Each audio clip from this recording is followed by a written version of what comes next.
To all the girls who feel they should have lived in a fantasy land, in another era, with long dresses, pink or black, with princes or vampires, with dragons or fairies,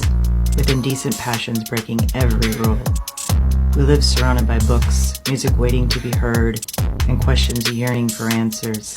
and sometimes you just have to find a place to pile them all up, travel the world, wear absurd glasses and broken jeans,